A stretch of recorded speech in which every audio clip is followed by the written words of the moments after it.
With every new app, new game, and new online friend, parents try and keep up with technology that is consistently evolving.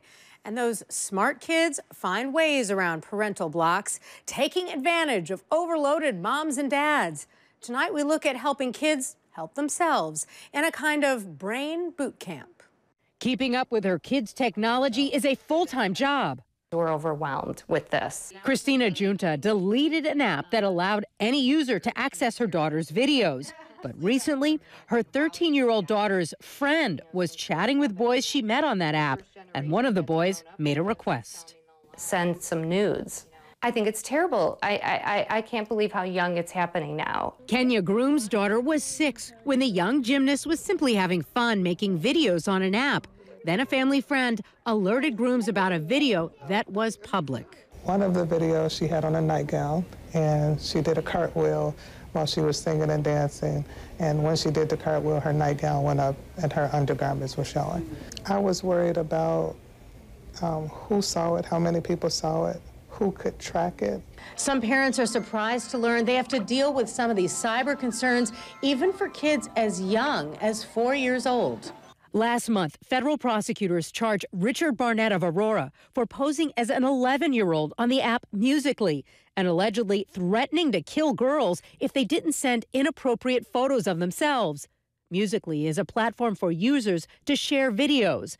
Investigators also allege images of children as young as 4 years old were found on Barnett's computer. You never know where they're going to click next. Hillarey Rendleman deleted the Musical.ly app once she realized it had a chat feature. Her daughter, Georgia, is just 5. She's a little girl. She thinks she's interacting with people that are her age, and it could be adults, with who knows what their intentions are. To better prepare Georgia for an increasingly digital world, the kindergartner is in a boot camp for critical thinking. She's in good company. The Critical Thinking Child was started by Lemi-ola Erinkitola. She was a mom turned tutor, frustrated with academic curricula absent of teaching critical thinking skills.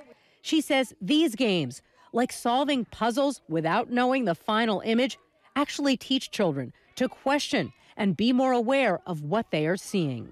Critical thinking really plants the seed for helping children learn how to think and begin to take ideal steps to protect themselves. Making them aware, it's not just about us being aware. In the best way possible, raise them intelligently and to stimulate them mentally so we can promote independent thinking on their end. The lure to technology is obvious. Because I love my iPad. The prompt to question and think independently takes practice, says Erinkitola, but she says it's practice with a big payoff, a tool children can use in academics and in the real world. With technology and the improvement and everything moving so quickly, we cannot take this skill for granted. It needs to be nurtured. Why do you go to school? Ola? So you can learn. They begin to ask those inquisitive questions. Why is this person trying to talk to me? We need to start talking to our kids about it as soon as they have a device in their hands. I was shocked that we're having this conversation about being safe on the internet, but it's important, and I think that parents should start having those conversations as early as possible. Musical.ly does offer suggestions to parents on its site and settings to limit contact. Its guidelines suggest the app is only for children over 13 years old. But there are so many apps, so many sites that are getting kids' attention. We simply can't police everything. Parents can do their best to restrict access and, Ravi, instill tools and techniques to help our kids make better decisions online, who they're talking to, where they're going, what they're clicking on, and in the world.